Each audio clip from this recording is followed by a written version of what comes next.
السلام عليكم ورحمة الله وبركاته. الحمد لله والصلاة والسلام على رسول الله. أما بعد, கணியத்திற்குரிய எல்லாம் அல்ல அல்லாஹ்வின் நல்லடியார்களே, அல்லாஹ்வுடைய மாபெரும் கிருபையினால் சங்கையான ரமலான் மாதத்தின் 27வது தராவிகை தொழுகையை தொழுதுவிட்டு அல்லாஹுவிற்கு பிரியமான ஒரு இடத்திலே நாம் எல்லாம் அமர்ந்திருக்கின்றோம். அல்லாஹ் ரப்பல் ஆலமீன் இதுநாள் வரையிலும் நாம் நோற்ற நோன்புகளையும் நாம் செய்த தான தர்மங்களையும் மற்றும் வணக்க வழிபாடுகளையும் அல்லாஹ் ஏற்றுக்கொண்டு உயிர் உள்ள வரையிலும் அல்லாஹுடைய திருத்தூதருடைய வழிகாட்டுதலின் அடிப்படையில் வாழ்வதற்கு அல்லாஹ் ரப்பல் ஆலமீன் எனக்கும் உங்களுக்கும் வருங்கால நம்முடைய சந்ததிகளுக்கும் அந்த பாக்கியத்தை அல்லாஹ் முழுமையாக தந்தல் புரிவானாக. ஆமீன். கணியத்திற்குரிய அல்லாஹ்வின் நல்லடியார்களே, நபிகள் நாயகம் ஸல்லல்லாஹு அலைஹி வஸல்லம் அவர்கள் கூறினார்கள், தஹர்ரு லைலத்துல் கத்ரி, லைலத்துல் கத்ரை நீங்கள் தேடுங்கள். ரமலான் மாதத்தினுடைய கடைசி 10 நாட்களில் வரக்கூடிய ஒற்றைப்படையான நாட்களிலே நீங்கள் தேடுங்கள் என்பதாக நபி ஸல்லல்லாஹு அலைஹி வஸல்லம் கூறினார்கள். அல்லாஹ்வுடைய கிருபையினால நமக்கு முந்தி 3 இரட்டைப்படைகள் ஒற்றைப்படைகள் சென்று விட்டது. 21, 23, 25. அந்த 3 நாட்களில் ஏதாவது ஒரு நாளில் கூட இந்த லைலத்துல் கத்ர் போயிருக்கலாம். நான் கூட பிற 21ஆம் இரவு தராவி தொழுகையுடைய பயான்ல யதார்த்தமா நான் சொன்னேன், இன்று இரவு கூட லைலத்துல் கத்ராக இருக்கலாம் என்று நான் சொன்னேன். அன்று இரவு பார்த்தா மழை பெஞ்சிச்சு. சுபூல வந்தோன்னு நண்பர்கள்லாம் சொன்னாங்க, அலிம்சா நீங்க சொன்ன மாதிரி நேற்று இரவு தான் லைலத்துல் கத்ரா இருந்தாலும் இருக்கும் அப்படின்னு எல்லாருமே சொன்னாங்க. ஏன் அப்படின்னா நபி ஸல்லல்லாஹு அலைஹி வஸல்லம் சொன்னார்கள், லைலத்துல் கத்ர் அந்த இரவு முடிந்து சுபூஹ் தொழுகையில நான் சகதியில் சஜிதா செய்தேன் அப்படின்னு ரசூலுல்லாஹ் சொல்றார். அப்ப அந்த இரவு மழை பெய்யும் அடையாளங்களில் ஒன்று. லைலத்துல் கத்ர் இரவுல வந்து மழை பொழியும். அன்னைக்கு 21ஆம் தராவிகளை பாருங்க, எல்லாருமே சுபூஹ் வரும்போது மழையில நினைஞ்சுக்கிட்டு தான் வந்தோம். அதனால ஒன்று போயிருக்கலாம், அல்லது இன்றைக்கு இருக்கலாம், அல்லது இன்ஷா அல்லாஹ் நம்ம எல்லாம் வீட்டுல ஓய்வு எடுக்கக்கூடிய 29ல கூட அந்த லைலத்துல் கத்ர் இருக்கலாம் என்பதை நபிகள் நாயகம் ஸல்லல்லாஹு அலைஹி வஸல்லம் அவர்கள் சொல்லி காட்டுகின்றார்கள். அதனால வரக்கூடிய இரவுகளையும் வீணாக்கி விடாமல் 28, 29 அல்லது 30 இந்த 3 இரவுகள் இருக்கிறது. அந்த இரவுகளையும் நாம் சங்கை செய்ய வேண்டும். அல்லாஹ் இந்த பாக்கியத்தை நம் அனைவருக்கும் தந்தல் புரிவானாக. அருமையானவர்களே, ரொம்ப நேரம் நான் உட்கார வைக்க மாட்டேன். ஒரே ஒரு செய்தியை மாத்திரம் நான் பதிவு செய்வதற்கு கடமைப்பட்டிருக்கின்றேன். திருக்குர்ஆனுடைய 40வது அத்தியாயம் சூரத்து காஃபிர் அப்படிங்கிற அத்தியாயத்துல 43வது வசனத்திலே அல்லாஹ் சொல்லுகின்றான், அன்னல் முஸ்ரிகீன ஹும் அஸ்ஹாபுன் நார், வீண் விரயம் செய்யக்கூடியவர்கள் நரகவாதிகள். கவனமாக கேட்க வேண்டும். வீண் விரயம் செய்யக்கூடியவர்கள் நரகவாதிகள் என்று சொல்லுகின்றார். அவர்கள் 5 நேரம் தொழுதாலும் சரிதான், நோன்பு வைத்தாலும் சரிதான், ஹஜ்ஜி செய்தாலும் சரிதான், தான தர்மங்கள் ஜகாத்தை கொடுத்தாலும் சரிதான், அச்சோடு சேர்த்து கொண்டு வீண்வரையும் செய்வார்களே ஆனால் அவர்களின் நல்லறங்கள் பாழாக்கப்பட்டு அவர்கள் நரகவாதிகள் என்று நான் சொல்லவில்லை, அல்லாஹ் சொல்லுகின்றார். மற்றொரு வசனத்தை நாம் திறந்து பார்க்கின்றோம். 17வது அத்தியாயம் 27வது வசனம், இன்னல் முபத்திரீன கானு இஹ்வான ஷயாத்தீன், வீண்வரையும் செய்யக்கூடியவர்கள் ஷைத்தானின் கூட்டாளிகள். ஷைத்தானின் கூட்டாளிகள் சொர்க்கத்துக்கா போவாங்க? ஷைத்தானின் கூட்டாளிகள் எங்க போவாங்க? பள்ளிவாசலுக்கு கூட வர மாட்டாங்களே. அவங்க நரகத்திற்கு செல்லக்கூடியவர்கள் என்று இந்த வசனத்திலே அல்லாஹ் 2 விதமாக சொல்லுகின்றார். ஒரு ஆயத்துல முஸ்ரிகீன், ஒரு ஆயத்துல முபத்திரீன். இஸ்ராப் அப்படின்றாலோ தபதீர் அப்படின்றாலும் வீண் விரயம் என்பதுதான் பொருள். ஆனா 2க்கு வித்தியாசம் இருக்கிறது. இஸ்ராப் என்று சொன்னால் மார்க்கம் அனுமதித்த காரியத்தில் அளவை விட செலவு செய்யுது. மார்க்கம் அனுமதிக்கும். திருமணம் செய்வது மார்க்கத்தில் அனுமதி, வீடு கட்டுவது மார்க்கத்தில் அனுமதி, வாகனம் வாங்குவது மார்க்கத்தில் அனுமதி, ஆடைகள் வாங்குவது மார்க்கத்தில் அனுமதி, வயிறார சாப்பிடுவது மார்க்கத்தில் அனுமதி, தானத்திற்கு பானங்களை அருந்துவது மார்க்கத்தில் அனுமதி. அனுமதிக்கப்பட்ட ஒன்றில் ஒருவர் வீண்வரையும் செய்வாரேயானால் அதற்கு பேர் இஸ்ராஃப். ஒளி செய்கின்றோம். ஒவ்வொரு உறுப்புகளையும் 3 முறைகள் தான் கழுக வேண்டும். 3 முறை கழுகுவது அனுமதிக்கப்பட்ட ஒரு காரியம். ஆனா சில பேர் என்ன செய்றாங்க தெரியுமா? முகத்தை 10 தடவை கழுகுறது, கை கால்களை 10 தடவை கழுகுறது. பள்ளிவாசல் தண்ணி தானே, நமக்கு என்ன அப்படின்னு என்ன செய்யறாங்க அப்படின்னா 3 தடவைக்கு அதிகமாக அவர்கள் கழுகுவார்களே. ஆனால் அந்த 3 தடவைக்கு மேல் உள்ள ஒவ்வொரு செயலும் பாவத்தை ஈட்டி தரக்கூடிய காரியம். நீ தண்ணீர் ஓடுகின்ற ஆற்றில் அமர்ந்து கொண்டு ஒளி செய்தாலும் கூட 3 முறைகள் தான் ஒரு உறுப்பை கழுக வேண்டும் என்று நபிகள் பெருமானார் ஸல்லல்லாஹு அலைஹி வஸல்லம் சொல்லுகின்றார்கள். சில இளைஞர்கள் என்ன செய்யறாங்கன்னா, திருமணத்திற்கு என்ன செய்யறாங்கன்னா, இந்த ராஜாக்கள் போடக்கூடிய அந்த தலப்பா, அந்த கோட்டு, பேண்டு இதெல்லாம் வாங்குறாங்க. கல்யாணத்து அன்னைக்கு மட்டும்தான் அவர் போடுவார். மற்ற நாள் அவர் போட முடியுமா? 27 அன்னைக்கு அவர் போட்டு வர முடியுமா? அந்த பெருநாள் அன்னைக்கு போட்டு வர முடியுமா? ஏதாவது ஒரு விசேஷத்திற்கு செல்லும் போது அந்த தலப்பாவுக்கு தலையில வச்சுக்கிட்டு கோட்டை போட்டுட்டு அவர் போக முடியுமா? அந்த 1 மணி நேரம் 2 மணி நேரம் கூத்துக்கு அவர் செலவழிக்கிறது பல லட்சங்களை செலவு செய்கிறார்கள். இதுக்கு பேர் தான் இஸ்ராஃப். திருமணத்திற்கு நீ ஆடை வாங்கலாம், மார்க்கம் அனுமதிக்கிறது. அனுமதிக்கின்ற அந்த காரியத்தில் உனக்கு தேவையான ஆடை எல்லா நாட்களிலும் போதுமாறு ஒரு ஆடையை வாங்கி யார் வேண்டாம் என்று சொல்கிறார்? மணப்பெண்ணுக்கு பார்த்தா 5 லட்சம் 6 லட்சம் கொடுத்து பட்டுப்புடவை வாங்குறாங்க. அந்த அம்மா கல்யாணத்து அன்னைக்கு கட்டிட்டு ஏன்டா கல்யாணத்தை பிடிக்கும், அந்த பட்டுப்புடவை அவ்வளவு பாடா படுத்தும். அது அன்னையோடு சரி மடிச்சு என்ன செய்வாங்கன்னா பீரல்ல வச்சிருவாங்க. ஒரு 10 நாள் கழிச்சு திறந்து பார்த்தா எரிச்சத்தமானதான் அதை வருது. அது என்னத்துக்கு அந்த இஸ்ராஃப்? அப்ப மார்க்கம் அனுமதித்த ஒன்றில் அளவுக்கு அதிகமாக ஒருவர் செலவு செய்தால் அவர்கள் எல்லாம் முஸ்ரிஃப், வீண்வரையும் செய்யக்கூடியவர்கள். இவர்கள் நரகவாதிகள் என்று அல்லாஹ் சொல்லுகின்றார். தபதீர்னா என்ன அர்த்தம் தெரியுமா? மார்க்கம் அனுமதிக்கவே செய்யல, அந்த காரியத்துல போய் அள்ளி அள்ளி செலவு செய்யறது. அதுக்கு பேர் தான் தபதீர் அப்படின்னு அரபியில சொல்லுவாங்க. இஸ்ராஃப் அப்படின்னா மார்க்கம் அனுமதித்த காரியத்தில் அளவுக்கு அதிகமாக செலவு செய்யுது. தபதீர் அப்படின்னா அது மார்க்கம் அனுமதியே கொடுக்கல.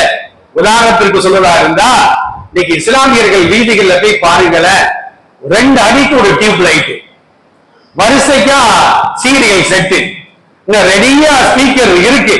நீங்க ராத்திரி 4 மணிக்கு ஆரம்பிச்சு வைப்பாரு, அப்புறமா AR ரஹ்மான் வருவாரு, அப்புறமா வேற மாதிரி கதை ஓடிக்கிட்டு இருக்கும். இளம் பெண்கள் எல்லாம் வீட்டில் முடங்கி கிடந்தவங்க எல்லாம் 30 நாள் நோன்பு வச்சுட்டு ரோட்டுக்கு வந்து தங்கு தங்குன்னு ஆடிக்கிட்டு இருப்பாங்க இளைஞர்களோடு சேர்த்து. இது மார்க்கத்தில் அனுமதிக்கப்பட்ட ஒரு காரியமா?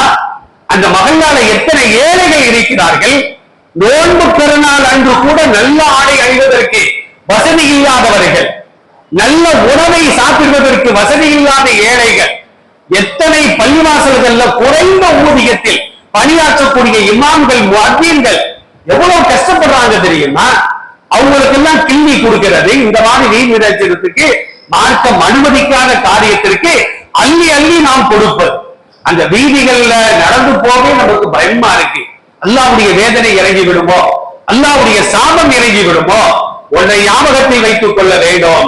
மார்க்கம் அனுமதிக்காத இந்த காரியத்திற்கு நாம் காசு கொடுத்தால் அந்த காசுக்கு அல்லாஹ்ட்ட பதில் சொல்லி ஆக வேண்டும் என்பதையும் இந்த நேரத்தில் நான் பதிவு செய்வதற்கு கடமைப்பட்டிருக்கின்றேன். சில பேர் கேட்கலாம், வருஷம் வருஷம் இதைத்தானே சொல்றீங்க, அதை விட்டே தொலைக்க மாட்டீங்களா அப்படின்னு சில பேர் கேட்கிறாங்க. அவர்களுக்காக நான் சொல்கின்றேன், நம்ம குடியிருக்கிற வீட்டுக்குள்ளால ஒரு கருணாக பாம்பு ஒன்று வச்சுக்கிடுவோம். என்ன செய்வோம்? நாம துரத்திக்கிட்டு இருக்கோம். மறுநாள் அதே மாதிரி வருது, மறுபடியும் துரத்துவோம். 3ஆவது நாள் வருது, துரத்தி விடுவோம். 4ஆவது நாள் வருது, இதுக்கு வேலைக்கிறது எல்லாம் வந்தா வந்துட்டு போட்டா எல்லாத்துக்கும் நாளைக்கு சங்குப்பு ரெடி ஆயிரும். அப்ப எத்தனை முறைகள் அந்த பாம்பு வந்தாலும் நாம் துரத்தி கொண்டே இருப்போம். சில வீடுகள்ல பார்த்தா ஒரு சின்ன பூரா வந்தா போதும், இந்த கஜினி முகமது படம் எடுத்த மாதிரி ஆறு காலத்து உலக்கையும் வாரிகளையும் தூக்கிக்கிட்டு அதை அடிக்கிறதுக்கு ஓடுவாங்க. ஆனா மார்க்க விஷயத்துல நாம ஷைத்தானின் கூட்டாளிகளாக ஆகின்றோமே, நரகவாதிகளில் ஒருவராக நாம் ஆகின்றோமே, அந்த அச்சம் கொஞ்சம் கூட இந்த சமுதாயத்துல இல்லவே இல்லை. உண்மையான மூமின் யார் தெரியுமா? நல்லதையும் அவர் ஏவுவார், தீயதையும் அவர் தடுப்பார். இந்த ரெண்டு தன்மை இருந்தாதான் அவர் உண்மையான மூமின். நல்லதை மட்டும் ஏவுறது, தீயதை கண்டுக்கிறாம இருக்குது. ஏன்னா அவர் வீட்டுல ஏகப்பட்ட டன்னு கணக்கில் இருக்கும் தீமைகள், ஆனா அந்த தீமைகளை தடுக்கிறதே இல்லை. இந்த ரெண்டு தன்மைகளும் வந்தால் மட்டும்தான் நாம் உண்மையான மூமின்கள். உண்மையான மூமினாக இருந்தால்தான் மூமின்களுக்கு உதவி செய்வது அல்லாஹ் சொல்லுகின்றான். எனக்கு கடமை என்று சொல்லுகின்றான். அல்லாஹ்வுக்கு தொழுகை கடமை இல்ல, நோன்பு கடமை இல்ல, ஜகாத்து கடமை இல்ல, ஹஜ்ஜி கடமை இல்ல. என்ன கடமை அப்படின்னா இந்த மூமின்களுக்கு உதவி செய்வது. அல்லாஹ்வுடைய உதவி நமக்கு வருதா? காபத்துள்ளால எத்தனை பேரை நம்ம கடமைக்கிட்டு இருக்கிறோம். ஆனா காசால பாருங்க, இன்னைக்கு நோன்பு வைப்பதற்கு, சகன் சாப்பிடுவதற்கு வழி இல்ல, நோன்பு துறப்பதற்கு வழி இல்ல, தாய்ப்பால் கொடுப்பதற்கு வழி இல்ல. ஆனா நாம இங்க என்ன செய்யறோம்? உல்லாசமா வீண் வரையத்திற்கு, மார்க்கம் அனுமதிக்காத காரியத்திற்கு அள்ளி அள்ளி கொடுத்துக்கிட்டு இருக்கிறோம். வாய்க்கு ருசியாக நாம் சாப்பிட்டுக் கொண்டிருக்கின்றோம். ஒரு நாளாவது காசாவிற்காக, பலஸ்தீனுக்காக, இஸ்லாமிய நாடுகள் அடிபட்டு மௌத்தாகக்கூடிய, ஷகீதாகக்கூடிய அந்த விலை மதிக்காத உயிர்களுக்காக நாம என்றைக்காவது துவா செஞ்சோமா? சமீப காலமா சகர் நேரத்துல பார்த்தோம் அப்படின்னா ஒரு காலத்துல பள்ளிவாசல் நிரம்ப ஈட்டிக்காப்ப இருப்பாங்க. நீங்க பார்த்தா ரோடு நிரம்ப பைக்கா தான் ஓடிக்கிட்டு இருக்கு. அங்க போய் சாப்பிடலாமா, இங்க போய் சாப்பிடலாமா. ரொம்ப பேருக்கு இந்த கேஸ் தட்டுப்பாடு வந்ததுனால ஹோட்டல்ல சாப்பாடு இல்லவனா நோம்பே நோம்பு மாதிரி தெரியலையா. ஒருத்தர் சொல்றாரு நோம்பு வச்ச மாதிரி இல்லை, ஏன்னா அங்க குறைந்த ரேட்ல நிறைவான சாப்பாடு, நாங்க எவ்வளவு நாள சாப்பிட்டோம், 3 நாளா அது பட்டி இறக்குறோம் அப்படின்னு ஒருத்தர் சொல்ற. அருமையானவர்களே, நம்முடைய உயிர்கள், நம்முடைய சொந்தங்கள் காசால எவ்வளவு கஷ்டப்படுறாங்க, அவர்களுக்காக நாம் துவா செய்ய வேண்டும். உண்மையிலே அந்த கவலை இருக்குமானால் நம்முடைய தெருக்கள் எல்லாம் இந்த அளவிற்கு வீண்வரைகளால் அலங்கரிக்கப்பட்டிருக்கவே செய்யாது. பள்ளிவாசல்களை அலங்கரிக்கன்னா என்ன அர்த்தம்? தொழுகையாளிகளை கொண்டு அலங்கரிக்க வேண்டும், இபாதத்துகளை கொண்டு அலங்கரிக்க வேண்டும். சரி, இவ்வளவு செய்யறோம்ல, இன்னைக்கு லைலத்துல் கத்ராக இருக்கட்டும். இன்னைக்கு நம்ம இளைஞர்கள் என்ன செய்வாங்க தெரியுமா? தொழுகை முடிஞ்ச உடனே ஒரு பைக்ல 4 பேர் உட்கார்ந்து இருப்பாங்க. 4 பேர் சர்வ் சர்வ் என்ன செய்யறது? பறக்கிறது. இன்னைக்கு காவல்துறை அறிவிப்பு செய்கிறது, லைலத்துல் கத்ர் இரவிலே இஸ்லாமிய இளைஞர்கள் பைக் ரேஸ் செய்வார்களே ஆனால் தயவு தாட்சியம் இல்லாமல் அவர்கள் கைது செய்யப்படுவார்கள். இன்னைக்கு பாருங்க, நியூஸ்ல வந்திருக்குது. அத தயவு செய்த இளைஞர்களே, காவல்துறை கைது செய்தோ இல்லையோ, நாம என்ன செய்யணும்? இந்த கடைசி 10 நாட்களும் இரவு நேரத்தை சீக்கிரமாக தூங்கி எழுந்து இபாதத்துகள் செய்து எல்லா மதத்தவர்களும் எல்லா சமுதாயத்தவர்களும் நிம்மதியாக வாழ வேண்டும், அப்படிப்பட்ட ஒரு ஆட்சி அமைய வேண்டும் என்று நாம் துவா செய்வதற்கு கடமைப்பட்டிருக்கின்றோமே தவிர, இது போன்ற இரவுகள்ல பைக் ரேஸ் செய்வதற்கு அல்லாஹ் இந்த இரவை நமக்கு தரவில்லை. வணக்க வழிபாடுகள் செய்தால் 83 ஆண்டுகளை விட அமல் செய்த நன்மை அல்லாஹ் தருவதாக அல் குர்ஆனிலே வாக்களிக்கின்றான். இன்ஷா அல்லாஹ் இந்த இரவு வரக்கூடிய இரவுகளிலும் இபாதத்துகளிலே நம்முடைய நேரங்களை நாம் கழிக்க வேண்டும். வரக்கூடிய காலங்கள்ல 5 நேரமும் நான் தொழுகுவேன், ரமலான்ல தொழுத மாதிரி. ரமலானுக்கு முன்னாடி அவர் என்ன சொல்றாரு தெரியுமா? இன்ஷா அல்லாஹ் ரமலான்ல மட்டும் 5 நேரம் தொழுகணும். இன்ஷா அல்லாஹ் 5 நேரம் ரமலான்ல மட்டும், அதை அல்லாஹ் கபூல் செய்யறான். ஆனா அதுக்கு மீதமுள்ள 11 மாதங்கள்ல அவர் அதை சேர்க்காதனால அல்லாஹ் அதை கபூல் செய்யறது இல்லை. அதனால பெருநா பெற பார்த்த உடனே மகரிபோடு கஞ்சி குடிச்சதோடு சரி. அப்புறமா இன்ஷா அல்லாஹ் அடுத்த வருஷம் முதல் ரம்ஜானுக்கு தான் ஃபஜ்ருக்கே பள்ளிவாசலுக்கு வர்றது. இது முஸ்லிம்களுடைய பண்பு அல்ல என்பதையும் அல்லாஹ் ரப்பல் ஆலமீனும் நபிகள் நாயகம் ஸல்லல்லாஹு அலைஹி வஸல்லம் அவர்களும் சொல்லுகிறார்கள். சில அன்பர்கள் கேட்கிறாங்க, இந்த இரவுல 50 ரக்காத்து நஃபில் 100 ரக்காத்து நஃபில் தொழுகணுமே அப்படின்னு கேட்கிறாங்க. இப்ப 50 ரக்காத்துனே வச்சுக்கிடுவோம். ஒரு சலாமுக்கு 5 நிமிஷம்னா அப்ப 50 ரக்காத்துக்கு எத்தனை நிமிஷம் கணக்கு போட்டு பாருங்க. அப்ப 150 ரக்காத்து தொழுவதாக இருந்தா அடுத்த லைலத்துல் வந்துடும். அதெல்லாம் நமக்கு தேவையில்லை. முடிஞ்ச அளவுக்கு சகர் நேரத்தில் எழுந்து ஒரு 8 ரக்காத்துகள் நிம்மதியாக நமக்கு தெரிந்த சூறாக்களை ஓதி நாம் தொழுதால், பிரார்த்தனை செய்தால், அந்த இபாதத்துகளையும் பிரார்த்தனைகளையும் அல்லாஹ் ஏற்றுக்கொள்வான் என்பதிலே எந்த விதமான சந்தேகம் கிடையாது. அதனால இன்று இரவு நாம் தராவிகை தொழுதுவிட்டோம். அமைதியாக அங்கங்கு கூட்டம் கூட்டமாக நிற்காமல், கும்பல் கும்பலாக நிற்காமல், பைக் ரேஸ் செய்யாம அமைதியாக வீடுகளுக்கு சென்று துயில் கொண்டு ஒரு 3 மணிக்கு நாம் எழுந்து தொழுக வேண்டும். காசாவிற்காக, இந்த ஈரானுக்காக, அவர்களின் வெற்றிக்காக எல்லா சமுதாய மக்களும் நிம்மதியாக, மகிழ்ச்சியாக, ஒற்றுமையாக வாழ வேண்டும். மதசார்பற்ற இந்திய திருநாடு கடைசி வரைக்கும் மதசார்பற்ற நாடாக அது ஆக்கப்பட வேண்டும், நீடிக்க வேண்டும் என்று நம்முடைய துவாவிலே கவனம் செலுத்த வேண்டும் என்று இந்த நேரத்தில் நான் கேட்டுக்கொள்வதற்கு கடமைப்பட்டிருக்கின்றேன். அருமையானவர்களே, அல்லாஹ்வுடைய கிருபையினால நம்முடைய பள்ளியில 27 நாட்களாக நம்முடைய ஹாஃபிஸ் மௌலானா மௌலவி அல் ஹாஜ் அல் ஹாஃபிஸ் சையத் அலி மஸ்லி ஹஜ்ரத் அவர்கள் அற்புதமான முறையிலே ஓதினார்கள். இன்னைக்கு ஓதுவதை நாம் எல்லாம் கேட்டிருப்போம். கடகடகடன்னு ஓடான நீட்டி நிதானமாக உச்சரிப்போடு அழகான முறையிலே ஓதி இருக்கிறார்கள். அல்லாஹ் அவர்களுக்கு நீண்ட ஆயுளை கொடுக்க வேண்டும், நல்ல உடல் ஆரோக்கியத்தை கொடுக்க வேண்டும். போன வருஷமே சொன்ன அவர் பொம்பளை புள்ளிக்கு ஆசைப்படுறாரு. யாரும் துவா செஞ்ச மாதிரி தெரியல. அவருக்கு இன்னும் பொம்பளை புள்ள பிறக்கவும் இல்லை. அதுக்கு ஒரு துவா செய்யுங்க. வயசுலாம் ரொம்பலாம் ஆகல, ஹஜ்ரத்துக்கு கம்மியான வயசு தான், அதுக்கு சேர்த்து துவா செய்யுங்க. ஹஜ்ரத் அவர்கள் அற்புதமான முறையிலே உச்சரிப்புகளோடு ஓடி இருக்கின்றார்கள். அவர்களின் அளவுக்காக நாம் துவா செய்வோம். இத்தனை நாட்களாக ஓடி அந்த குரானை இன்றைக்கு நமக்காக காலம் சென்ற நம்முடைய முன்னோர்களுக்காக அவர்கள் அந்த நன்மைகளை சேர்த்து வைத்து துவா செய்வார்கள். எல்லோரும் அமைதியாக ஆமீன் சொல்லி அந்த துவாவில் கலந்து கொள்ளுமாறு அன்போடு கேட்டுக்கொள்கின்றேன்.